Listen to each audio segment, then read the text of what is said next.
tarde, bom dia, boa noite! Buenas noches a todos. Sejam mais uma vez bem-vindos ao Beyond the Cave. É nóis. Hoje é um dia muito especial. Muito especial. Para mim, especialmente, obviamente, né? Um grandíssimo amigo aqui. Grandes lembranças dele. Há muito tempo já. A gente está muito lisonjeado com a presença deste incrível cara. Mas antes de apresentá-lo devidamente, meu querido Camara, nós temos algumas obrigações, não é verdade? Agora, @Beyond the Cave PDC. B-E-Y-O-N-D. The Cave, @PDC. Estamos no Insta, no Face, no YouTube, em tudo quanto é lugar. É isso aí, cara. Vai lá, por favor. Cliquem, Spotify curtam. também. Spotify. No Spotify é importante avaliar, porque manda essa mensagem para mais gente. Compartilhe com seus colegas. Vocês que gostam, por favor, façam isso aí, pô. essa funça, seus desgraças. Além do @Beyond the Cave PDC, nós temos o nosso querido Apoia-se. É isso aí. apoia.se/Beyond, BYOND, apoia.se/Beyond, BYOND. Meu amigo, se você virar nosso apoiador, o que você ganha? Rapaz, você ouve as nossas conversas, participa, pergunta pro convidado e ganha uma belíssima camiseta como essa, com dizeres profundamente proveitosos para a sua vida. Essa é uma delas, né? Porque se você entrar no site beyondthecave.com.br, você vai ter a nossa lojinha inteira lá. Você pode escolher a cor, o modelo. De Hayek a Plutarco, passando por Epicuro. Cara, todo mundo, tá? A galera Ronald toda. Reagan, todo mundo. Queremos vocês aqui, inclusive. Tá todo mundo lá. É só você escolher fazer parte desse grupo maravilhoso. Temos o que eu falei agora, 80 membros mais ou menos. É isso aí, velho. Muito obrigado, inclusive vocês que estão acompanhando ao vivo, porque quem é membro também pode acompanhar ao vivo. Quanto que custa? Cara, é um estapar de 2 horas na Paulista. 20 coins. 20 mangos. Puta que 20 lulas, cara. Vamos 20... mudar. O que 20 lulas compram pra você hoje em dia? Cara, 20 lulas, cara. É bem pouco. É bem pouquinho. Você vai para os Estados Unidos e não compra nada. Menos, exato. Comprar zero. É isso aí. Vamos aumentar isso aí, velho? Podia, hein? Último mês, hein? Vamos fazer aí. Último mês? 20... Quem entrou agora, exatamente. Depois, mês que vem, exatamente. Agosto, zerou. Acho que é uma boa, hein? Virada Aniversário de quantos anos a gente vai? 3? A gente vai fazer 3 anos, mas é isso. Isso aí. 3 anos, é isso. Então fechou. Boa. Então, boa. Aproveita que é 20 boa, ainda, é porque nóis. depois a coisa vai mudar. Vamos convidar. Temos aqui hoje nosso querido Silvio Mauro Junqueira. Ele é médico formado pela gloriosa gloriosa Residência Médica em Medicina Preventiva e Gestão em Saúde pela USP, FM USP. Pós-graduação em Administração em Saúde pela GV e Masters of Business Administration em Paris, certo? Trabalhou como Business Development Manager. Tá certo o meu inglês aí? Tá bom? Develop. Como que é? Development. Obrigado, por favor. Obrigado, Camara. Escola de inglês do Camara. No Ministério da Saúde em Angola e gerente médico do Instituto do Câncer do Estado de São Paulo. Hoje ele é diretor sênior de contas estratégicas da Johnson & Johnson MedTech Brasil. Depois de passar por vários países da América Latina e na área de economia da saúde. Belo de um currículo, certo? Aí. Silvinho, obrigado, meu velho. Valeu por ter vindo aí. Vamos bater um papo que vai ser demais, meu amigo. Olá, pessoal. É um prazer estar aqui. Cara, quanta energia que vocês começam, né? Meu Deus do céu. Encontrar... Se você acha que você conhece há muito tempo, Camarão, 30 anos. É isso aí. Desde o colégio. Então, vai mais longe ainda do que a faculdade de medicina. Cara, é um prazer estar aqui. Eu vejo vocês sempre aí dentro do Instagram, principalmente, né? Eu já na minha faixa etária é a mídia social que eu mais uso. Então, é nessa daí que eu acabo encontrando e vendo os episódios de vocês. Hoje, para mim, é uma alegria enorme estar aqui com vocês para poder bater um papo, moçada. Cara, a gente agradece. Agora, você não tá velho não, hein, Silvinho? Você tá bem, hein, meu mano? Tá bem, hein, velho? Você sempre teve bem. É, cara, não tá... achei que ia ter mais barba branca. Pô, a barba tá branca, velho. A barba tá branca. Não tinha nada 2 anos atrás. Nada. Zero. 2 anos. Era igual o Camarão, barba ruiva, cara. Barba ruiva, tá certo. E quase careca, não. Aí o dele ficou pior, né, bicho? Não, eu sei. O dele ficou pior, realmente. Ô, Silvinho, cara, a gente criou esse podcast muito pra falar da individualidade, né? Como que um homem pode fazer boas escolhas durante a vida e o que é realmente importante. Então a gente sempre começa perguntando para todo mundo o que é uma vida boa, cara. Eu sei que é uma coisa abstrata, não é uma coisa simples de responder, mas quando você ouve isso, o que é uma vida boa para você? Onde você embasa esses pilares? Cara, acho que a vida boa é aquelas coisas que te fazem felizes, né? A pessoa não é relacionado a dinheiro, não é relacionado a poder, é relacionado, tipo, se você tá bem no teu momento. Talvez os momentos mais felizes que você esteja ali é quando você fala, poxa, eu tenho uma vida boa, cara. É você poder, às vezes, né? Quem valoriza conciliar trabalho, quem valoriza conciliar família, né? Praticar esportes, religião. Cada um tem o seu driver, essa é a minha opinião. Então, pra mim, hoje, quando eu paro e penso, poxa, o que é uma vida boa? E eu, no meu caso, né, na minha avaliação, isso vai variar de um para cada um, é eu poder estar viajando. Eu adoro explorar culturas, países, né? Você mesmo falou do meu currículo aí, eu já morei em 4 países, já tive em 60 aí pelo mundo. Então, para mim, isso daí é algo quando eu falo, poxa, quando eu tô fazendo esse tipo de coisa, para mim isso é uma vida boa. Tá com meus filhos, tá com bem no trabalho, isso para mim é o grande ponto-chave para você falar, poxa, minha vida hoje tá boa, eu sou um cara feliz, eu tô num momento bom, entendeu? Muito mais do que se eu tivesse abdicando de coisas que eu gosto por dinheiro ou por outros momentos. Então, em resumo, que não é uma resposta fácil a tua pergunta, né, Magal? Não. Mas assim, o que eu alinho muito com uma vida boa é eu estar me sentindo bem, me sentindo feliz, seja mentalmente, seja fisicamente. Uma ideia muito de momento você coloca, né? Tipo, aquele momento, nada de ficar jogando lá pra frente, que talvez aquilo vá acontecer, vou planejar. Não. Naquele exato momento, eu tenho que estar bem, isso que te faz feliz. Viva a vida, cara. Viva o teu momento. Porque assim, quer queira ou quer não, uma das coisas que eu não atuo na medicina, mas que a gente aprende na medicina, que a vida, ela, cara, ela pode ir num segundo. Então, não é para todo mundo ficar que nem louco aí e falar, pô, agora você é um porra louca aqui, vou fazer o que eu quiser, anarquia, mas ao mesmo tempo é um momento do tipo, cara, se você falar, não, vou ficar trabalhando hoje, vou ficar se matando vou perder toda a minha vida, porque daqui a 20 anos, cara, 20 anos, velho. Pode cair o avião, você pode bater o carro, você pode ser assaltado. Existem 1 milhão de coisas que podem acontecer nesse intervalo da tua vida, né? E alguns nem seja só a morte, mas que te incapacitem de você fazer aquele momento depois. Então, para mim, o viver o momento é algo muito importante. Genial, muito bom, cara. Deixa eu te perguntar uma coisa que eu sempre fui curioso. Eu lembro, Silvinho, que quando você se formou, você chegou a ir atrás de fazer pediatria, né? E você teve uma transição para uma carreira de businessman, né? Uma coisa completamente diferente. Como é que foi isso, cara? Como que você transicionou do Silvinho, entre aspas, ali, pediatra, que eu lembro que isso passou pela sua cabeça quando a gente ia... Eu entrei. Então, e eu lembro que a gente foi até, quando você foi prestar prova de residência, a gente foi azucrinar lá a moçada na faculdade, não sei se você lembra dessa daí. Eu lembro. E aí depois eu falei, caralho, agora o Silvinho tá, fazendo ADM no gestão em saúde na USP. Cara, pra galera que é mais nova, o que mudou? O que você repensaria se você tivesse prestando novamente agora? Cara, o fato é um pouco mais anterior à pediatria. O fato é que acho que na tua época já Magal mudou, mas o Camarão viveu bem similar, né? É turma mais próxima. No segundo ano, eu detestei a faculdade de medicina. E naquela época você lembra como que era o segundo ano da faculdade, zero prática, toda a parte teórica. Ganhamos uma bela de uma nota D no provão. Você lembra daquilo ali? E aí você não lembrava da nota D? Não. A gente tomou uma nota D que foi um tapa na cara da Faculdade de Medicina ABC. E no ano seguinte eles resolveram movimentar as coisas para mudar a grade curricular. Bom, mas nesse momento eu falava, cara, isso daqui eu não gosto e tal, mas eu resolvi seguir. Quando eu termino o quinto ano, que é, para quem não sabe, né, dos apoiadores, de quem nos vê, o quinto ano você passa o teu primeiro ano no hospital pelas 4 grandes especialidades.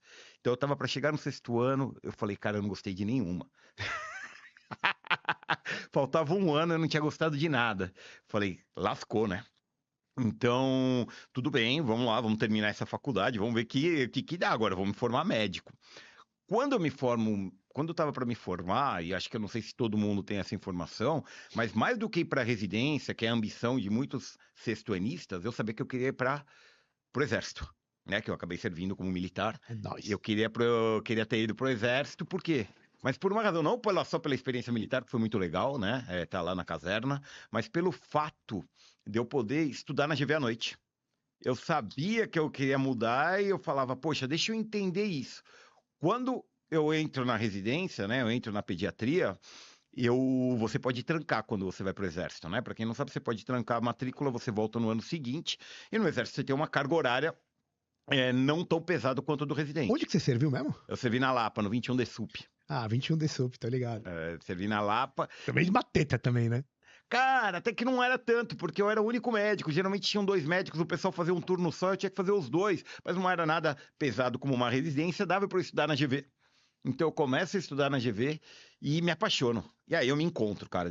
Foram 6 anos de faculdade de medicina, aos 24 anos de idade, eu entendo aonde que eu gostaria de estar. E aquele momento na minha vida foi, putz. E aí eu descubro, que era uma coisa que também não era muito clara na faculdade, que existe uma residência médica que te forma em gestão, né? Que é na medicina USP. E aí eu acabo assim, eu já tinha a minha trancada, já estava na GV, começo a estudar para a prova em outubro, novembro, passo na residência, e aí pronto, né? Aí dali para frente, o resto é história, eu nunca mais tive nenhuma prática assistencial e fui me encontrando. Se você me perguntasse hoje o que eu mudaria, pô, eu acho que eu teria feito economia, trabalhado em banco.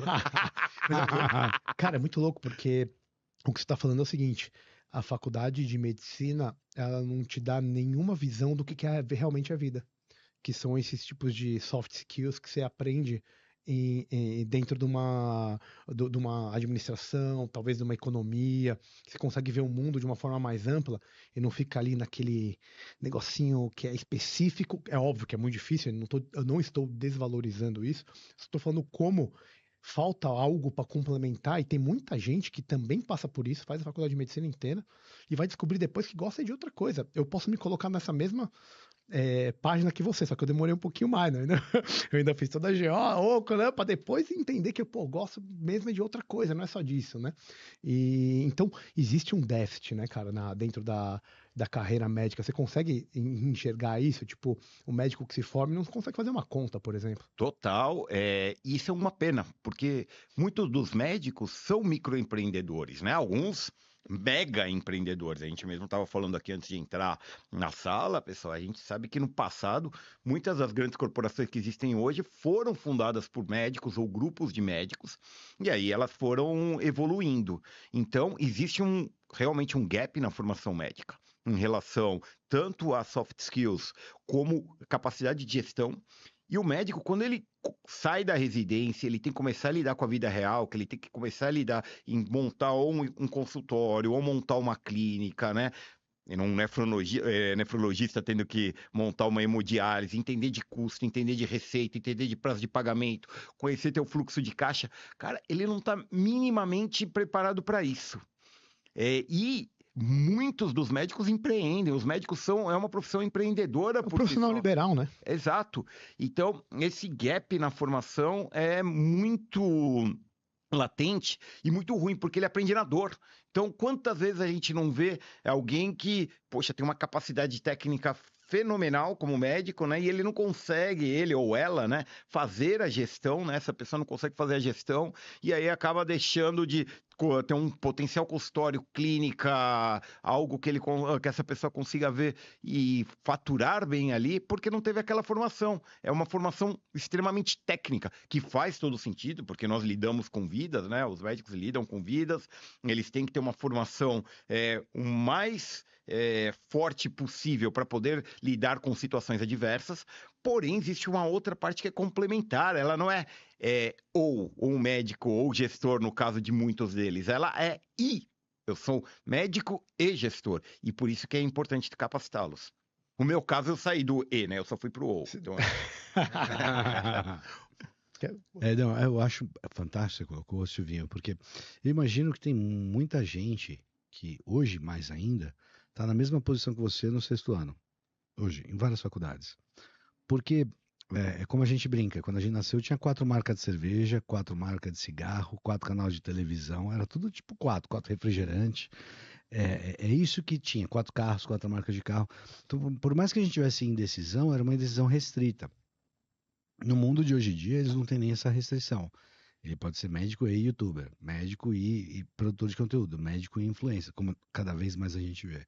Você vê, por exemplo, no Instagram, médicos jovens, e tá tudo certo, tá tudo lindo, falando de como aumentar o faturamento do consultório. Eu achei legal porque claramente eles não estão falando como melhorar sua técnica médica. Eles são inclusive jovens. Estão falando como você trabalha o seu trabalho. Vem que eu posso te ajudar. Então, é uma preocupação muito mais quiescente agora para eles. E existe o entendimento de que se pode ensinar as pessoas. Essa soft skill, como você chamou, pode ser ensinada. Assim como hard skill, no sentido de como você entuba, como você passa um catéter, como você reanima, como você faz uma toracotomia. É uma técnica. Existem técnicas para você fazer isso. E aí eu te pergunto, o que você acha que falta? O que você colocaria na grade curricular dessa geração hoje, independente do ano, mas o que você fala, cara, falta uma pitada disso, uma pitada disso, dentro da grade curricular, o que você pensaria assim de cara? Eu acho que assim, por exemplo, eu melhoraria muito, provavelmente, o contexto que a gente tinha de sistema de saúde. O médico, ele não pode se sentir a parte do sistema de saúde, ele é parte desse sistema, ele não é um alienado ali dentro. Então, como que você conecta com tudo isso? As suas decisões, elas impactam no sistema de saúde como um todo. Quando você faz um pedido de 25 exames, você está onerando um pagador ou onerando o sistema público de saúde se eles são desnecessários. Isso daí os recursos são limitados. Isso faz com que as pessoas tomem decisões.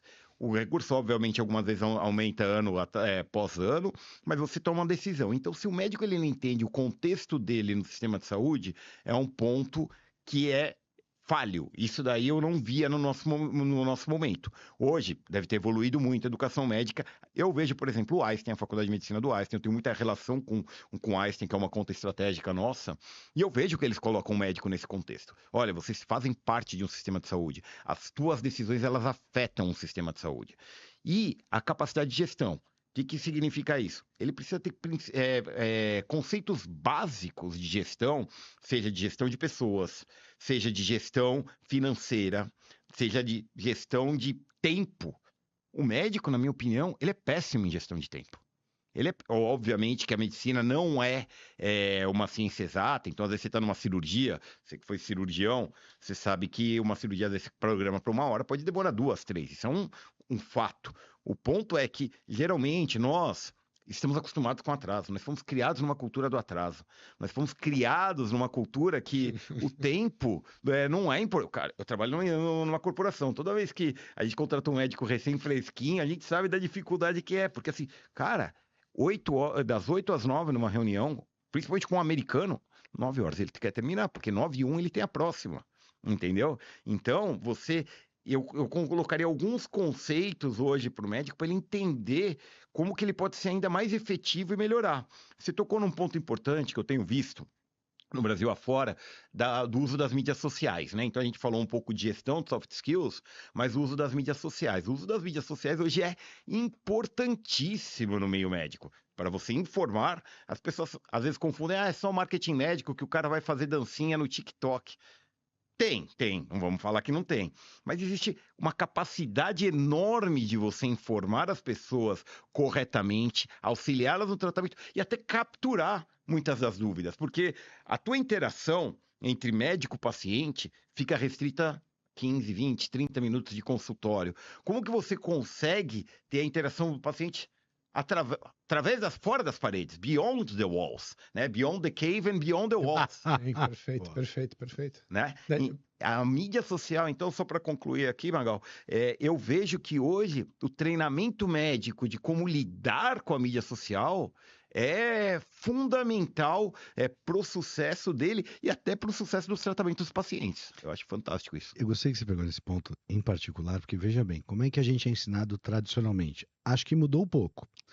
Mídia social, o ensinamento é o que você não deve fazer. Ponto final, acabou o assunto, Exato. Próxima aula. Sim. Só passando um pano da merda, né? Tipo, você fizer mais nada, não pode, é isso. Qual é a recomendação de social? Não use. Ponto, acabou a aula. É um slide só. É isso, slide, tem que explicar o que é isso. Mas é um PowerPoint só. Então ninguém fala como usá-la proveitosamente. Como poder usá-la de forma coerente. Como não incorrer em erro. Ninguém, não tem nenhuma orientação nesse sentido. E é só uma das ferramentas, né? A ideia de você controlar o seu marketing digital, sua mídia digital, é só uma das ferramentas que você pode usar em todos os graus, né? Desde o cara que está dentro do hospital até o cara que está na sua própria clínica. A gente pode enumerar um monte de coisa. Você falou aí de gestão de pessoas, que existem ferramentas específicas para isso. A gente fala de Customer Relationship Management, que a gente estava falando aqui fora também, que é o CRM, que é uma outra ferramenta que é fundamental. A gente pode falar de finanças aplicadas ao empreendedorismo em saúde. A gente pode falar de aspectos jurídicos. Então você tem toda uma gama de ferramentas que, se o cara tiver uma boa noção, cara, facilita muito a vida dele e faz ele economizar dinheiro, que é o mais importante, né? E diminui a chance dele errar, que é outra importante. Porque tem alguns erros que saem muito caros. A gente sabe disso, de exemplos e tudo mais. Então é importante não errar. Um erro com o contador, um erro com o sócio, um erro com uma publicação no Instagram, um erro com um monte de coisa. Sai muito caro, né? Justíssimo. Ô Silvinho, você estava falando muito da galera que pede 1 milhão de exames aí, né? Que a gente vê hoje em dia. O soro azul, o zinco, eu nem sei. Os caras pedem 1 milhão de coisas. Mas tem a questão da boa prática também, né? Que é o que você está falando, na verdade é isso, né? O cara não faz a boa prática médica, ele faz aquilo que teoricamente está agradando mais o paciente. Mas tem uma questão que é o VBHC, o Value Based Healthcare. Eu sei que você é um cara que entende muito disso. Queria que você explicasse para a galera primeiro o que é o VBHC e por que ele é tão importante e como ele pode mudar a modelagem de contratos dentro da medicina, por exemplo. Perfeito. O VBHC é um conceito, né, de saúde baseado em valor, em que você tem onde você busca o melhor tratamento, né, com o melhor desfecho, dentro de um custo que é acessível, né? Então, você não precisa comprar o mais barato e pior, isso é uma coisa. Você vai precisar dar um tratamento e você vai medir desfecho, que é uma coisa importante. Poucas vezes a gente vai de desfecho dentro dos tratamentos, e você vai olhar o quanto que custou uma melhora desse desfecho no tratamento. Ele é muito importante, por quê? Porque quando a gente olha o sistema de saúde, ele é baseado basicamente, né, principalmente aqui no Brasil, no fee for service, né, no tudo que você usa. Então, para um hospital, para um laboratório, para quanto mais usar, melhor, porque eu estou falando da prática capitalista, né, da medicina, que não tem nada de errado, na minha opinião. E que as pessoas acabam... Mercantilista, pode ser. E que, assim, só que quando você tem abusos, aí ela vira errada. E o VBHC, ele ajuda a minimizar esses abusos. Porque você fala, cara, então tá bom, você quer ter um ótimo desfecho. Será que você precisa de tudo aquilo? Será que você precisa de... Da mesma maneira que você não pode dar de menos, às vezes você não precisa dar de mais. E o VBHC é onde você consegue mensurar esses desfechos, né, dentro de uma lógica econômica importante. Hoje, como que eu vejo o VBHC? Ele é muito incipiente. Ele não avançou. Ele é um discurso bonito de se fazer. Ele é um discurso legal de você apresentar em palestras, em fóruns, mas na prática ele não avançou. Exemplo disso é que a gente vê hoje, por exemplo, no relatório da ANAP, eu não sei se todo mundo está familiarizado com a ANAP. A ANAP é a Associação Nacional dos Hospitais Privados, ela conta com mais de 100, 120 instituições no Brasil inteiro, grandes instituições de renome, em que só 6% dos hospitais hoje, né, pelo último observatório deles lançado, tem alguma remuneração ligada a desfecho. Então, quer dizer, o nosso sistema hoje, ele não está voltado para você ter essa remuneração voltada a desfecho. Então, isso daí faz com que o VBHC, em um certo momento, se torne uma ideia genial, mas de pouca aplicabilidade, né? Eu já defendi muito isso, eu vejo que poderíamos avançar muito mais, mas é difícil também de você juntar interesse de tantos atores dentro da cadeia, né? Então, porque você vai ter, poxa, seria ótimo para o pagador, mas o pagador desconfia do prestador, que é o hospital. Aí o prestador desconfia da indústria, que desconfia do pagador, e que o médico fica no meio também desconfiando, e ninguém está olhando o principal de todos, que é o paciente, né? Então, que é o que deveria ter o melhor desfecho, ao acesso melhor possível. Então, hoje o VBHC, ele barra em diversos momentos na falta de confiança entre os grandes atores do mercado. E você fala disso do ponto de vista olhando para o mercado brasileiro, ou você acha que isso... No mundo. No mundo inteiro. No mundo inteiro. Você vê alguns sucessos de VBHC, mas eles são limitados. Você pega um país como a Suécia, que conseguiu implementar, por exemplo, em artroplastia de joelho, em um momento, mas... dificilmente eles conseguiram avançar para outros lados. E olha que eu estou falando de um país de 10 milhões de habitantes, cuja população está concentrada no sul desse país, entendeu? Que você não tem uma dispersão muito grande. Viu pra caralho. E, cara... E são todos suecos. E aí os caras conseguem, e assim, pararam. Então... tem momentos que também é difícil você vencer o sistema, né, parceiro? Então, eu vejo que ainda vai evoluir.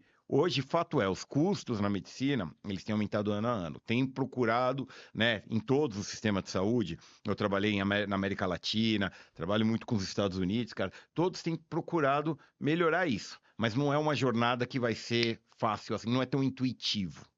Eu vou até lembrar, agora que a gente teve um caso bastante ilustrativo, que foi o caso do 9 de julho, aqui, que abriu um hospital para trabalhar com VBHC. Foi o Oswaldo Cruz Vergueiro. Perdão. Eu sei porque eu participei desde o início. O Oswaldo Cruz Vergueiro fechou. Oswaldo Cruz Vergueiro, muito obrigado. A aposta era o VBHC usando certas codificações, trazendo valor, né? Olhando o desfecho. E a conta não fechou. E era um grupo coeso, com renome, tá entre os top 5 aí, Oswaldo Cruz. Nem eles conseguiram, né? Foi isso, não foi? Foi. Eu participei, foi em 2017. Eu tenho uma publicação, inclusive, de VBHC junto com o Oswaldo Cruz. Que a gente fez com a bariátrica lá, e foi realmente um modelo que parecia inovador, né, que poderia avançar, mas é o que eu falo, o sistema não está preparado. E aí eles tiveram inúmeras outras dificuldades, o momento do mercado não está fácil, né, a gente olha o mercado da saúde suplementar brasileira, que tem passado por um momento bem difícil, tanto dos pagadores, os prestadores, problemas de pagamento. Então, eles acabaram fechando a unidade, está passando para Prevent Senior agora, né? Foi já aprovado, acredito eu. Então, realmente é um modelo que eles apostaram e que não deu tanto certo. Vamos ser refém do Fee for Service? Por um tempinho ainda. Por um tempo ainda. Vai demorar. Vamos ficar empacotando nós, é isso? Exato. Exato. Eu gosto disso, é muita ideia. O Hayek falava uma coisa muito interessante sobre o preço. O preço das coisas, quando custa uma cerveja. Ele fala o preço transmite a informação da cadeia produtiva. Então, quando você tem uma cadeia produtiva muito rebuscada, cheia de certas desconfianças, overpricing e fee for service, essa transmissão do preço fica muito errático no mercado da saúde. E por quê? As pessoas envelhecem e as tecnologias aumentam. O custo tende... A curva é bem alta do aumento do custo, né? Pensa quanto custava quando nossos pais eram jovens. Quanto custava? O que você tinha? Quantas você fazia? Quantas ressonâncias? Exato. Esse é o ponto. É isso mesmo. Esse é o ponto. Meu pai fazia diagnóstico de câncer de estômago com enema baritado. É isso. Quer dizer, o que se tinha? Meu pai tinha um pinar. Porra. Meu pai usava um pinar. É isso. A merda. Então, quer dizer, esse custo, no espaço de uma geração, ficou astronômico. E a tendência quando você pega ainda a Big Pharma lançando drogas maravilhosas, a tendência, o custo, é a terapia para salvar a menina de uma doença raríssima, mas a terapia custa $10 milhões. E aí, usa, não usa? São essas questões que a gente começa a se deparar. São dilemas absurdos. Você pega, assim, por exemplo, terapia celular, você está falando, né? Hoje a gente pega para CAR-T, que é uma tecnologia super forte, que é fantástico, realmente, que os caras, a proposta que vem, cara, mieloma múltiplo, cara, o que evoluiu o tratamento para o mieloma múltiplo, a vida que a gente consegue, a sobrevida que a gente consegue para esse paciente, a qualidade de vida que você consegue para esse paciente, é absurdo quando você vê, mas isso tem um preço. Isso teve um preço de desenvolver, isso tem um preço de chegar no mercado. De aplicação. Então, toda essa cadeia, né, a gente tem que começar a procurar os melhores pontos para trazer ela mais sustentável. E vamos lembrar um dado que é muito importante. Várias publicações falam que entre 25% a 30% dos gastos da saúde são desnecessários, é desperdício. Então, se nós melhorarmos isso, talvez esses tratamentos que parecem tão caros, eles possam ser... A gente está beneficiando toda uma população que hoje às vezes não pode ser beneficiada, porque a gente tem, cara, 1/4 a 1/3 do nosso gasto de saúde sendo totalmente indo para o ralo, desperdiçado, tratamentos ineficazes, momentos errados de indicação, falta de captura de desfecho, isso tudo leva a esse momento que a gente chega na saúde. E é por isso que eu costumo sempre dizer que saúde não é um direito, meu velho. Saúde tem custo, entendeu? Não adianta, você não acha que você bota na Constituição lá, não, todo mundo pode ter... A coisa não funciona assim, meu velho. É muito difícil, você não vai conseguir dar isso para os outros dessa forma, entendeu? É um produto, igual vários outros produtos, e não é um produto barato. Mas nós vamos ter que dar. Tem um SUS que tem que funcionar. Então, e aí vem o ponto do camarão. Não tô complica, né? Meu pai era médico. Meu pai é ginecologista. Em 1988. Exato. Essa Constituição foi escrita. Uhum. Em 1988, a tecnologia dele era o Pinar. Talvez ele já tinha um traçãozinho, vai. Já devia ter. Já tava. Cara, o que evoluiu de 88 para cá?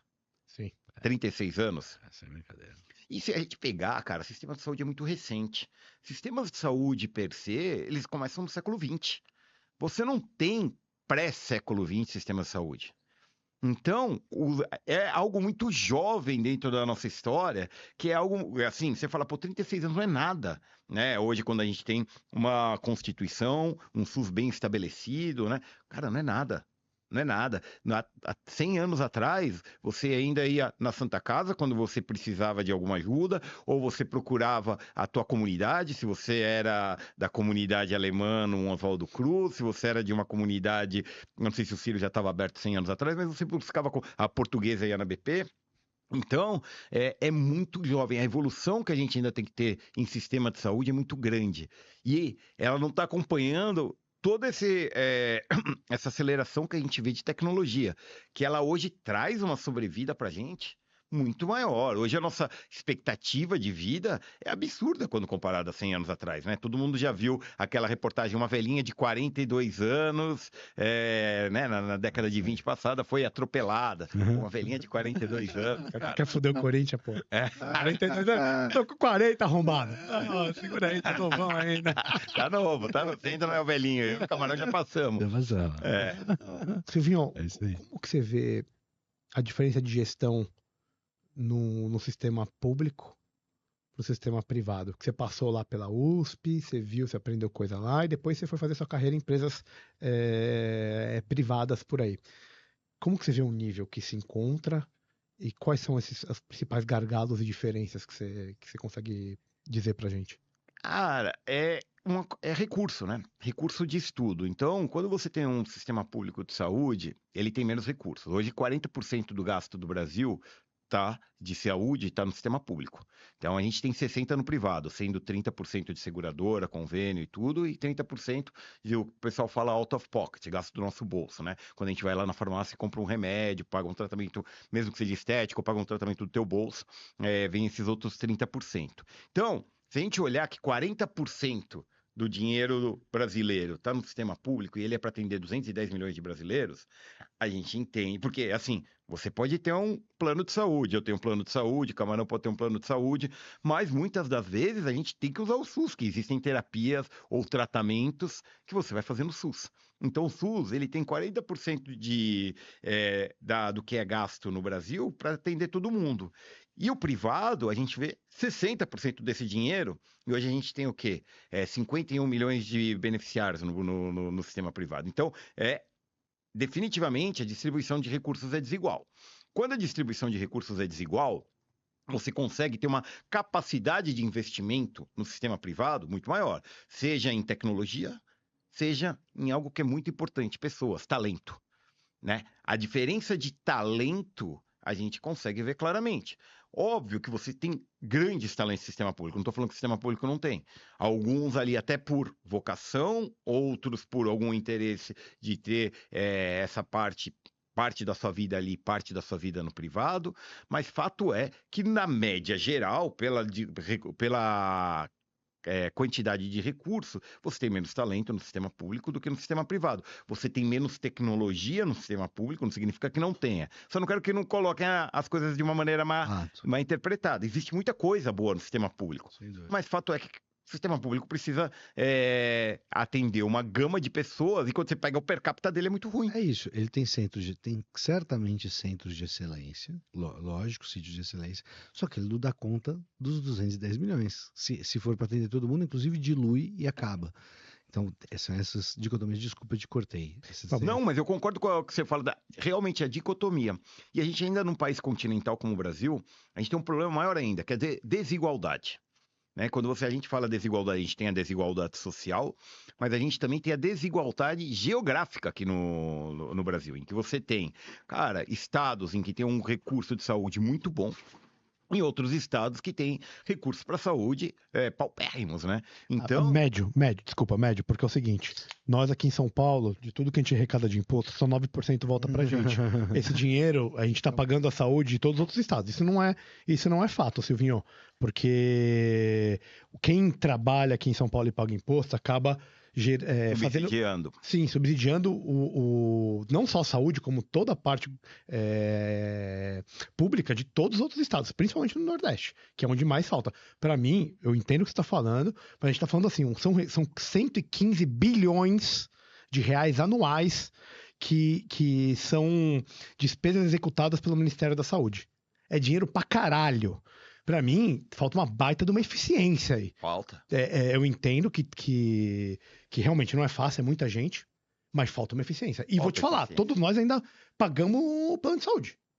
Não ficamos sem, porque a gente sabe que se ficar sem, pode doer mais. O plano de saúde do brasileiro, eu não sei se vocês chegaram a ver isso, depois da pandemia, ele virou o segundo ativo mais cobiçado do brasileiro. Justo. O primeiro é a casa própria. Justo. Né? Primeiro sonho de qualquer... O segundo ativo mais cobiçado é o plano de saúde. Justo. Né? Por quê? Porque a gente entende que tem um déficit, como você está colocando, e é o que eu estava passando, né? Você tem uma gama muito grande, recursos limitados, aí a falta de gestão vem com a falta de talento também. Então você tem o que eu diria uma tempestade perfeita, às vezes, porque para o sistema público não ser tão bom quanto o privado. Não que o privado seja perfeito, hein? O privado está cheio de imperfeições. Sem dúvida. Né? Então, mas o que eu consigo comparar é muito nisso, tá, Magal? Que a gente vê um sistema público, eu não vou dizer sucateado, mas num nível bem abaixo do sistema privado, que é um fato para qualquer um de nós. Eu não digo só no nível de hotelaria, eu digo no nível de pessoas, eu digo no nível de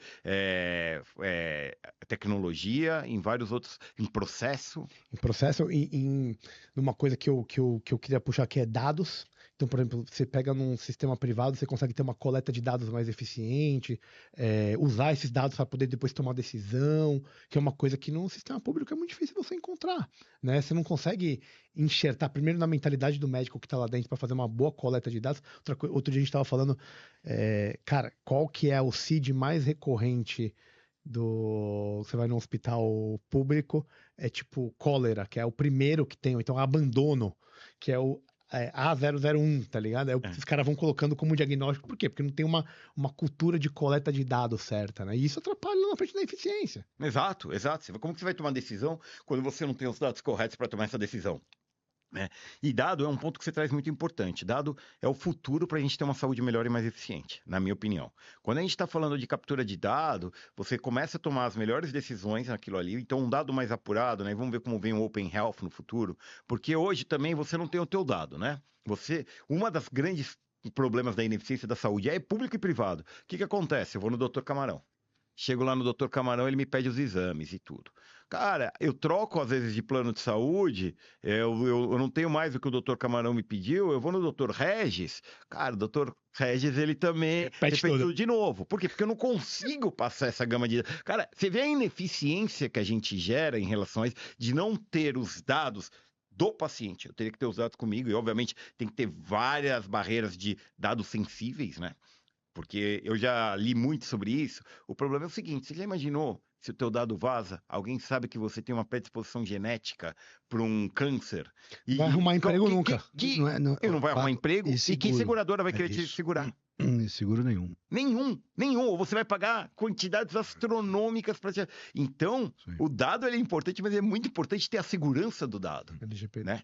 Então, isso é fundamental para a gente no futuro, ter dado. E aí vem um ponto que acho que a gente ainda não discutiu hoje, que eu acho que é muito legal de falar, que é AI, né? Inteligência artificial. Cara, a inteligência artificial ela vai mudar muito. Ela vai mudar a nossa prática médica. A prática médica, ela vai mudar, né, o auxílio nessas decisões, porque a partir do momento que você consegue ter uma gama de dados estruturados, que esses dados são confiáveis e tudo, você melhora a decisão. Cara, qual que é o ponto, né? E quando vocês param para pensar em inteligência artificial, como ela pode ajudar o médico? Você fala, pô, vai fazer a vida do médico mais fácil? Vai. Quantas vezes vocês, né, que ficaram de plantão, já não estavam esgotados? E o médico, ele é um decision maker o tempo inteiro. Ele tem que tomar decisão. Você tem que tomar uma decisão com a cabeça já totalmente arrebentada. Imagina quando você consegue, através de uma gama de dados que te auxilia e fala, cara, toda essa história está levando a isso. A tua chance de minimizar erro é muito grande. Genial. A tua chance de você minimizar um pedido, como a gente falou, a mais, e você não onerar o sistema de saúde, é muito grande. Hoje, quando eu trabalho, né, e a gente fala muito de cirurgia digital, que vai além da robótica, cara, como que eu consigo prover para o cirurgião em tempo real para ele tomar a melhor decisão ali naquele momento? Cara, e se o cara tá cansado, se o cara tá operando desde cedo, se ele tá... pelo menos ele tem alguém que apoia. É como um avião, cara. Você não pode hoje pensar com um avião, pô, o cara só vai lá com manche, né? Como que fala? Manche. Com manche, e ali na raça, você tem isso. Mas, cara, o melhor avião é aquele que você tem uma gama de dados para tomar a melhor decisão. Tem que ser a mesma coisa na cirurgia, tem que ser a mesma coisa na medicina. O carro, não sei né? se você viu, o carro, eu gosto de falar do helicóptero Apache. Mas helicóptero Apache. Caralho, tá rico, hein, mano? Você tá rico, hein? A metralhadora da frente do Apache hoje, ela é guiada pelo olho do piloto. Então, para onde no vitor dele, para onde ele está olhando, aponta a coisa. Então, ele olha no cenário e a coisa... Genial. Você entendeu que doideira? É esse tipo de coisa que você começa a integrar nesse sentido, né? Você faz um ser semi-biônico aí, é isso que você quer. Uma parte humana apoiada por uma parte que é artificial. Muito louco isso. Onde você vê prioritariamente, assim, chegando antes a inteligência artificial dentro da medicina? Que área? Onde que você consegue, você que está estudando isso, vendo isso, onde você fala, cara, daqui a pouco vai estar, já tá, né? Mas digo, vai estar grandemente e esse tipo de profissional vai ter que saber lidar com isso. Porque também o médico é foda. Eu acho que todos, quando eu vejo a educação médica, ela vai ter que ser pautada. Cara, você não vai poder mais aplicar uma prova para um cara no futuro.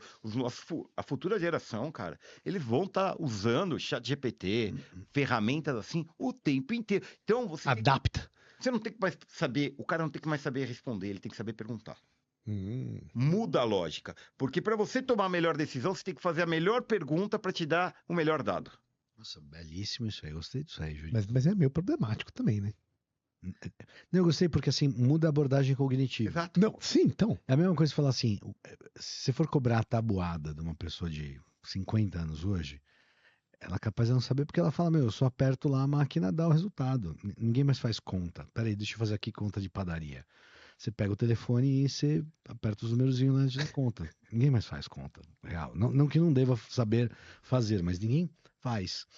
Então acho que todo mundo vai sendo apontado por essas coisas. A gente hoje não sabe ir para o lugar sem usar o GPS, porque não conhece, nunca fez na vida, sem usar o GPS.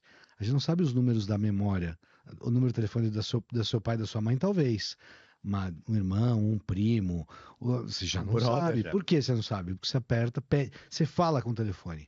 Liga pra tia Cecília. O telefone liga pra tia Cecília. É verdade. Então a educação médica vem nisso. Eu acho que todas as especialidades. Obviamente que eu tenho uma visão enviesada, né, Magal? O que acontece? Hoje eu trabalho na cirurgia, a cirurgia pra gente vai ser guiada por inteligência artificial, sem dúvida nenhuma. O fato, o cara vai planejar a cirurgia já com um banco de dados todo anteriormente. Ele vai tudo se conectar. No momento que ele estiver ali no campo cirúrgico, esses dados virão para ele para poder tomar a melhor decisão. Corta aqui, não corta ali, você deixa mais essa parte de tecido, isso já aconteceu em um outro momento, porque vai estar tudo... Esses bancos de dados que vem na cirurgia, que vem no robô no futuro não muito distante, eles vão estar no mundo inteiro. Quando tiver robô daqui, cara, vai armazenar tudo. e você vai conseguir tomar a melhor decisão. É como o Waze, cara. O Waze hoje, eu te mandei uma foto do Waze, porque ele toma uma gama de dados ali de pessoas que conectam e ele vai te guiar pelo melhor momento. Você é o piloto ainda. Eu não sou o piloto, eu sabe. E às vezes você até fala, putz, quantas vezes a gente já não desafiou o Waze? Eu já desafiei o Waze na minha vida. Opa, também. Exato. Teve vez que eu me dei melhor, teve vez que eu bati cabeça. É isso mesmo. Exato. Vai ser igual, cara. Você vai ter aquele dia que você fala, eu confio no meu taco. Eu ainda acho que não. Aí você vai ter dia que você vai falar, cara, acertei. Tem dia que você vai falar, mas a maioria das vezes você vai seguir aquilo. O médico, ele vai fazer o mesmo. Ele vai pegar num dado momento, ele ainda vai ter o seu poder de decisão própria, mas o que vai facilitar e vai torná-lo mais efetivo é absurdo. Hoje eu demorei 47 minutos para chegar aqui. Talvez sem o Waze eu poderia demorar 1h15. Eu talvez não tivesse feito o caminho que eu fiz. Eu teria feito uma outra escolha, que eu tenho uma memória, até afetiva de falar, pô, esse caminho é melhor, cara. Esse caminho eu sempre me dei bem. Aí, de repente, tinha uma rua bloqueada ali, que eu não sei, porque eu não tô passando nessa rua há 2, 3 meses. Sim, justo. Tá? Então, quando você me pergunta de AI, ela vai mudar a carreira médica. Ela não vai... Tem aquela, vai acabar com o médico. O que é isso, cara? Ela muda. A nossa carreira tem que evoluir. Tudo evolui, cara. Cara, o que, né, Hipócrates pregou no passado, e a maneira que ele lidava com a medicina naquele momento, não é a maneira que a gente lida hoje. Cara, pega a cirurgia no século XIX. Justiça. Como que era ser cirurgia no século XIX? Todo mundo, cara, parecia uma arquibancada, né? O cara olhando e tal. Sanguessuga. Fazia sangria. Século XIX ainda fazia sangria para as pessoas. Você tá mal? Peraí, vamos fazer o seguinte, vou tirar um pouquinho do seu sangue e você vai melhorar. Era o cirurgião barbeiro. Exato. Vocês gostavam de ver Star Trek? Não Star Wars, Star Trek. Não. Enterprise. Eu via, mas pegava na manchete, era ruim, pegava mal a manchete na minha casa. Manchete boa. Lá tinha o médico da Star Trek. Existe manchete ainda? Não, pelo Já foi pro saco já, né? Não, virou RTV. Ah, pode crer. A gente foi embora. E aí ele é o Dr. McCoy. E ele tinha um aparelhinho, alguém passava qualquer coisa, tava com febre, caiu de uma altura, tá deprimido. Ele pegava um aparelhinho, passava, olhava o aparelhinho e aí ele dava as definições dele. Então tinha um aparelhinho que dava o diagnóstico. E a ideia é essa, estruturar esse monte de dados para você não ficar na dúvida, tirar a arte, vai tirar a arte, óbvio, de dar um diagnóstico. Uma máquina vai juntar tudo e dar o diagnóstico. O problema de você perder um pouco do livre-arbítrio. Mas a partir daí, a batuta é sua. Sim. Você vai ser o melhor coach, vamos dizer, para aquela pessoa. Machine learning. Você vai ser um coach, porque você vai falar, cara, olha aqui, eu tenho esses dados, meu aconselhamento para você é tomar, minhas decisões são essas, meu aconselhamento é você seguir assim, e a pessoa também vai ter mais acesso à informação. Cara, eu não tive a prática assistencial, não tive que passar por isso, mas eu vi muitos de vocês falando que por muito tempo tinha o Dr. Google, daqui a pouco tem o Dr. Google misturado com o ChatGPT e tudo isso. Então, quer dizer, a medicina vai mudar. Ela vai evoluir, ela não vai acabar, cara. E as pessoas têm que abraçar a tecnologia. É como você pensar 11 anos atrás. Eu chego aqui no Brasil, depois do meu tempo fora, e aí lança o 99, o aplicativo. E, cara, os táxis, óbvio que não queriam abraçar a ideia de aplicativo. Exato. Porque até aquele momento o taxista ganhava em cash, na hora, com uma tarifa alta, que era Imagina eu ter que me sujeitar a deixar parte do meu dinheiro ali com um terceiro e em cima com uma tarifa mais baixa, com um prazo de recebimento maior, que eu não estou recebendo na hora. Você está afetando todos os dados econômicos importantes para o cara.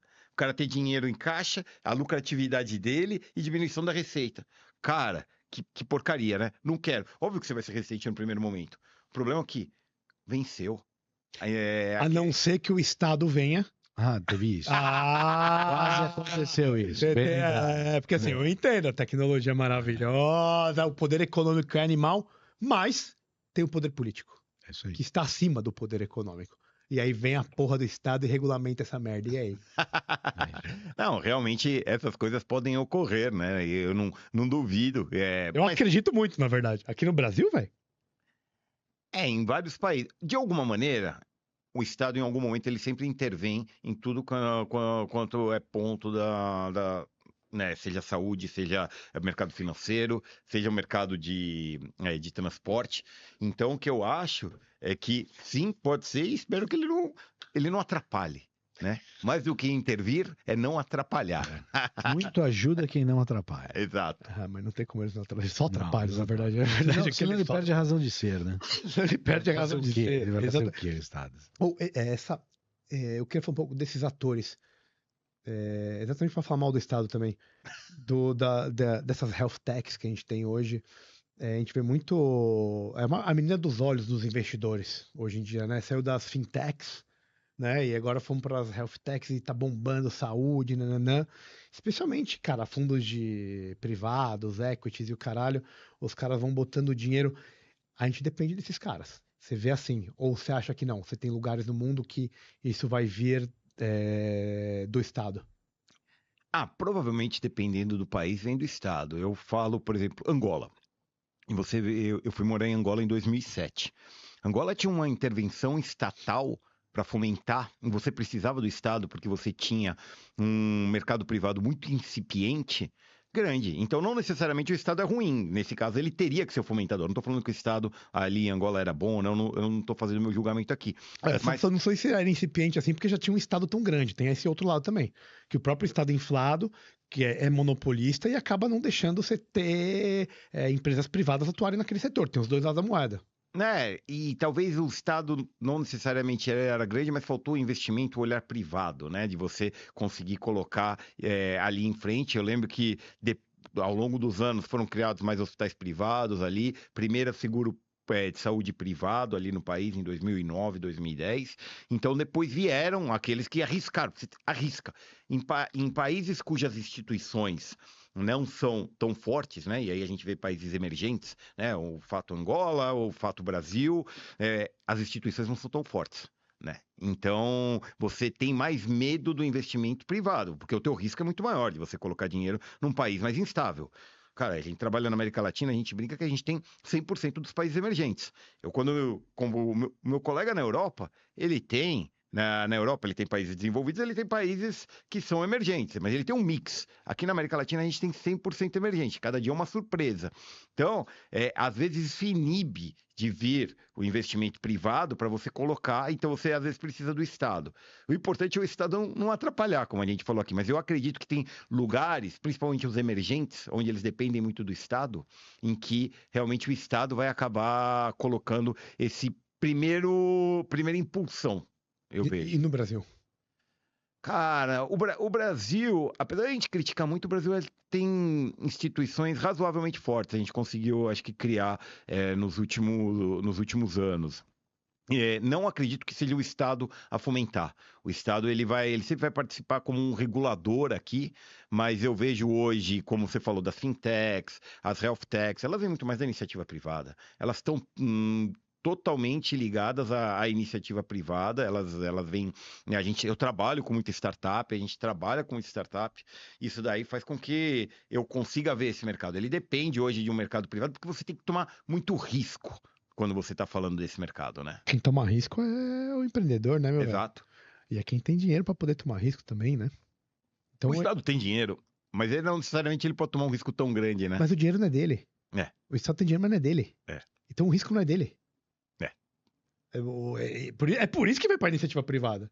E outra coisa, o cara tá tomando risco porque ele quer ser remunerado depois. Exato. Então é uma balança que tem os dois lados da moeda aí, não é verdade? Ou seja, você falou de Angola aí, cara. Puta, eu queria que você contasse pra gente, porque eu acho um negócio muito da hora. O cara ficou trabalhando no Ministério da Saúde de Angola. Foi 2009? Entre 2007 e 2009. 2007 e 2009. Como é que foi isso, cara? Aí a gente vai ter que marcar uma outra sessão aqui pra... A história vai longe. Vai longe, mas assim, eu posso dizer que foi uma experiência incrível na minha vida. Pelo momento que eu estava na vida, eu tinha acabado de sair da residência médica, então você é novo, jovem, solteiro, não tem filho. Cara, era o momento. Eu consegui ver uma realidade que, mesmo nós vivemos num país como o Brasil, que tem seus problemas sociais e tudo, lá era muito diferente. Eles tinham acabado, né? Era recém-saído de uma guerra civil que durou anos naquele país. Eles tinham problemas de infraestrutura enormes, assim. Faltava luz todo dia na noite na minha casa. Cala a boca, todo dia? Todo dia. Todo dia. Quando eu cheguei lá, faltava quase todo dia, porque não tinha infraestrutura. Caralho, velho. Chegava todo mundo em casa, todo mundo ligava o ar-condicionado, calor. Era... Pum! Aí tinha que ter o gerador no condomínio. Você não tinha farol quase, sinal, semáforo no trânsito. Eu, para andar 12 quilômetros, demorava 2 horas para ir, 1h30 para voltar do trabalho. Quer dizer, foi uma experiência única, enriquecedora. É onde eu acho que o trabalho feito lá tocou a vida de muita gente. Isso é muito legal, né, cara? Foi um trabalho super bom, mas que você ainda vê que também existiam muitas dificuldades, muitas barreiras. Estados aonde, que a gente estava falando aqui do Estado, né? Que ainda tinha uma presença muito forte do Estado, que você não tinha ainda um mercado muito desenvolvido, você encontra muita barreira, né? E educação. Educação é um fato que lá a população era uma população jovem que ficou privada de educação por muito tempo. Pra você ter uma ideia, na época, médicos, eles iam para outros países para serem formados. Uma da história muito legal, deixa eu contar, essa quer ser boa. Uma vez eu estava conversando com um médico lá, cirurgião oncológico, esqueci o nome dele, e aí eu falando, pô, onde você fez faculdade? Na República Tcheca. Então, Angola, não sei se todo mundo sabe, mas Angola por muito tempo ela ficou no bloco socialista, né? Sim. Inclusive... Sim, olha lá, olha a bandeira dos caras. Exatamente, mandou bem. E aí, no bloco socialista, o que ela fazia durante os anos 80, 90, princípio de 2000? A gente provavelmente teria estudado medicina se a gente fosse angolano num país do leste europeu, da Rússia, de Cuba. O cara foi estudar na República Tcheca. Falei, poxa, legal, né? República Tcheca. E aí, te prepararam? Você teve aula de tcheco? Mó difícil. Depois ele, não. Aí eu... What the fuck? Tá, mas e aí? Ele não, lá pelo 3º ano eu fui entender que, tipo, o cara ia passando ele de ano, ele não sabia o que ele estava aprendendo, que palavra osso pra gente era uma palavra que depois pode alguém procurar em tcheco como que é que eu lembro que ele falou e não tinha nada a ver. Eu falei, caraca, olha como que era a formação dos caras na época. O cara voltava pra atender, cara. Jesus, cara, Jesus. Esse era o bom, né? Pô, ele era o chefe de serviço de energia lá. Caralho, velho do céu. É óbvio que depois do tempo ele foi aprendendo, estudando. Imagine traduzindo de volta as nôminas anatômicas e os nomes das doenças do tcheco para língua nativa. O português, né? O português. Puta, você tá doido, velho. Mas que mais? Manda mais uma lá que, cara, fiquei curioso pra caralho. Vocês fizeram que tipo de projeto? Cara, era... Qual que era a ideia? Tinha muitos projetos, assim, relacionados a treinamento médico. Então, a Medicina ABC foi uma baita parceira na época, né? A gente levou vários médicos lá da faculdade para treinar. A primeira cirurgia laparoscópica do país foi feita pelo nosso projeto. Isso foi em 2007, 2008, imagina. Nossa, primeira tá cirurgia laparoscópica. Né? Então, a gente treinava o médico lá, porque assim, uma coisa que a Angola fazia muito, e a gente vamos falar de desperdício, né? Ela pegava o paciente, como ela não tinha uma infraestrutura local, ela pagava, especialidade do camarão, hemodiálise, cara. O cara tem que fazer a vida inteira. Ela tinha pacientes de 20 anos morando em Portugal ou na África do Sul. Cala a boca. Porque não tinha nenhuma clínica de hemodiálise no país. Nossa. A gente abriu a primeira clínica de hemodiálise no país. Nossa, titio. O cara morava em outro país pra poder fazer hemodiálise e o custo era pago pelo governo. Pelo governo. Você tá louco, cara. Os caras iam estar dando... Teve um trade-off aí. Os caras iam estar vendendo rim pra sair fora de Angola. Você tá triste? Não, tô morando no Porto, tô feliz pra caramba. Mas você sair do teu país... Justo. Cara, Não, sim. Então, existiam esses temas assim absurdos. E aí tem histórias anedóticas do dia a dia da vida, né? Tem história boa. E hoje tá diferente? Eu não voltei mais depois de 2009. Você não sabe como que o negócio andou. Eu vejo fotos, às vezes eu tenho amigos que ainda ficaram por lá. Aparentemente a Bahia ficou muito mais moderna, a Bahia de Luanda, né? Luanda fica numa baía. E a Bahia de Luanda, você vê hoje as fotos, ela tá muito mais moderna, parece que criou muito melhor infraestrutura, mas qualquer coisa que eu falar aqui, eu vou estar falando besteira, porque desde 2009 eu não voltei mais. Mas eu acredito, ele é um país membro da OPEP, né? Exato. 80, se eu não me engano, 85% da economia do país é dependente do petróleo. Então, eles não tinham refinaria, eles mandavam muito para fora e tudo, né? Era um exportador, mas eles faziam muito dinheiro com petróleo. Com esse dinheiro, era uma população pequena de 16 milhões, acredito que hoje deve estar nos 30 e pouco, deve ter crescido muito, e aí dá para evoluir, entendeu? Apesar de várias barreiras internas e tudo, dá para evoluir. Olha pra Venezuela aí, que eu não sei se dá muito. Tá na mão dos comunistas aquela porra lá? Difícil, eu não estou acompanhando a política de lá, mas eles tiveram um lado muito forte, né? O MPLA, que foi o vencedor ali da Guerra Civil, ele tinha um viés comunista, depois virou capitalista quando, quando o presidente decidiu se manter no poder e entender que o mundo socialista não dava mais, e aí acabou que, acho que hoje eles têm uma democracia, não sei se é forte, se é frágil, mas é bem capitalista aí o país, já era em 2007. Genial. Cara, tá muito bom. Muito bom. Só que o Camarão vai foder nós porque a gente tem que ir embora. Ele tem que ir embora. Tá arrumado aí, viu? A gente tá aqui anotando. E então a gente vai ter que partir pro nosso pitch do livro. Pitch do livro. E eu já vou fazer o seguinte, pô, você tem que voltar, velho. Porque a gente tem papo mais coisa aí. pra caralho que a gente Mais tem que... Quando quiserem, vai ser um prazer. Cara, tem que voltar. Mas vamos... Primeiro, Camarão, explica pro Silvinho e pra quem tá ouvindo a gente pela primeira vez, esses trouxa que só ouvem a gente agora. 50-50. O que é o pitch do livro? Eu trouxe um livro, Reginha trouxe um livro. Nós vamos só te falar o nome dos livros e você vai ter que adivinhar mediunicamente quem trouxe qual. Não tem pointers aqui. Depois de revelada a verdade, acertando ou errando, nós vamos tentar vender esse livro para você. O livro que você vai, a venda que você mais gostar, você leva o livro para casa. É uma competição. Tá joia. Uma competição. Vamos lá, o primeiro livro. Mostra pra galera a câmera lá.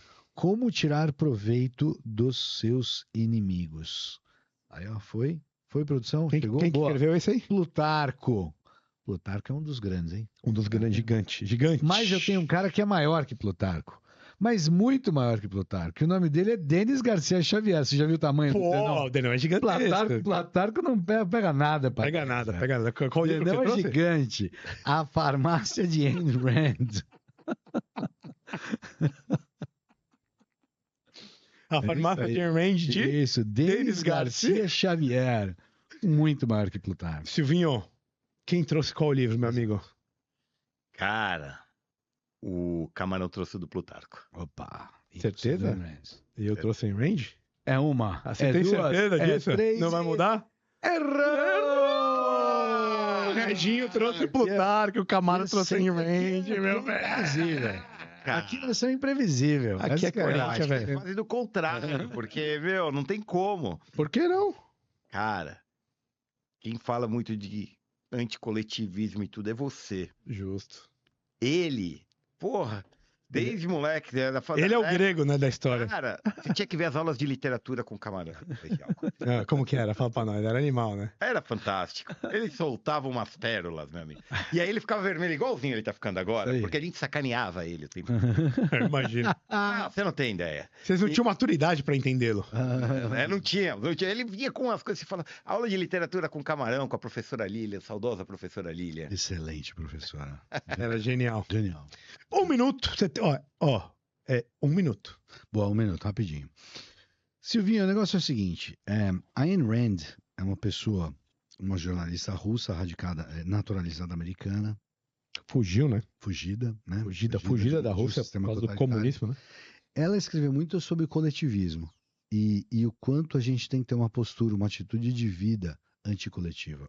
Lógico, ela fala muito mais que isso, eu oversimplificando ela, né? E nosso arauto do anticoletivismo no Brasil, a meu ver hoje, chama-se Denis Garcia Xavier. Sem dúvidas. Então ele fez uma compilação e ele fez uma coisa interessante que ele chama de a farmácia dela, porque é como se você precisasse se tratar para chegar no anticoletivo, porque é um problema, então é bom ter isso. E o Denis, vulgo Denon, fala horrores aqui, é um livraço, recomendo muito. Leve, você vai gostar, velho. Foi bom. Dá pra ter dado uma melhorada. Silvinho, cara, te conheço, meu velho. Por que eu te trago aqui? Como tirar proveito de seus inimigos, Plutarco? Primeiro que Plutarco é um grego maravilhoso, da Beócia, primeiro século depois de Cristo. Escreveu o livro do Júlio César, como é que chama? Vidas Paralelas, que ele conta a biografia. Isso, um grego e um romano. O grego e um romano falando de Júlio César. E, cara, o que eu acho mais legal disso aqui? O que ele quer dizer, como você tira proveito de seus inimigos? As pessoas que são suas amigas, elas estão sempre por dentro daquilo que você quer. Então, é muito difícil você ter uma crítica à sua virtude, a quem você é como homem, do lado de um, entre aspas, amigo. Agora, o cara que quer te destruir, ele vai pegar o mínimozinho que você tem de problema para poder transformar aquilo naquele negócio desse tamanho. E se você conseguir se colocar para fora e entender o que ele está querendo dizer, você como pessoa é um homem melhor. Então, um grego maravilhoso para um cara gente fina demais e que eu sei que tem alguns inimigos aí que eu também tenho, então por isso que eu trago isso aqui para você, meu velho. Plutarco. Ele mandou bem. Você, inclusive, tem um cartão, preciso de gente na área comercial lá dentro da Johnson & Johnson. Vai ficar com o meu? Vou. Boa, justo. Camarão por todos os anos de amizade, mas essa daqui ele vendeu bem. Eu sabia, já trouxe pra pessoa certa, meu velho. Justiça. Vendeu bem. Então, camarada, é difícil o negócio, hein, meu? Puta Porque você tá perdendo muito nas últimas. Não, eu tô indo bem esse ano. Ô, Mateuzinho, ele tá... Como é que tá o rolê aí, você que tá acompanhado? Pontuação. Garoto! Ele falou assim, ó, o Regis tá disparado. Obrigado, garotinho. Você vai continuar com esse emprego belo, vou ganhar um aumento agora semana que vem, meu velho. Silvinho, meu irmão, obrigado, parabéns, cara. Você é um cara que eu gosto demais. Aprendi a gostar de você. A gente tem uma personalidade bem parecida, na verdade. Eu acho que isso também se torna algo que vira até íntimo, porque a gente consegue se reconhecer aí um no outro. E fico muito feliz de você ter vindo. Pena que a gente teve que ser um pouco mais rápido. Mas, cara, queria muito que você voltasse, que tem muita coisa que a gente pode destrinchar. E a gente deseja só o melhor, cara. E você tá no nosso coração. Tô muito feliz de ver quem você se tornou aí, cara. É um cara brilhante, uma família linda. E a gente deseja só o melhor pra você, meu velho. Muito obrigado. Acho que quem ouvir esse episódio, apesar de um pouquinho mais curto, vai ver que tem muitas coisinhas boas e fundamentais que você falou, principalmente pra quem tá dentro da medicina e não consegue enxergar todo o resto do mundo que tem em volta, irmão. Então, obrigado e parabéns por ser quem você é, meu velho. Isso aí, só faço do Reginho as minhas palavras, te conheço há muito tempo. Puta prazer te ver, ó, cara, puta pessoa plena. Eu tenho que usar essa palavra horrível de Tá nem tomando cerveja, desgraça. Nem tomando cerveja, o cara tá, triatleta, tá um monstro, tá na melhor fase da vida, continua com cabelo, tá bonitão, segue aí. Sobrou um pouco. Cara, moçada, um prazer estar aqui. Foi muito legal estar nesse bate-papo. Sério mesmo. Putz, foi assim. Eu falei, cara. Eu ainda perguntei pro Magal. Falei, cara, e aí? O que vocês vão perguntar? Deixa eu entender. Eu tô acostumado com podcast mais formal. Né? Isso é um fato. Essa é parte da minha carreira. Né? É corporativo. E vir aqui, a gente poder falar de vários assuntos, conectar uma coisa com a outra, sem ter um roteiro, sem ter nada para definir. Pô, pra mim foi sensacional.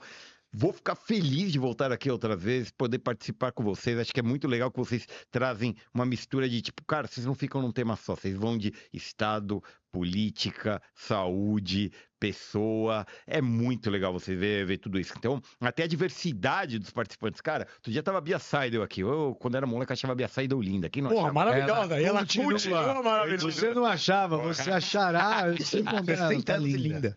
Linda.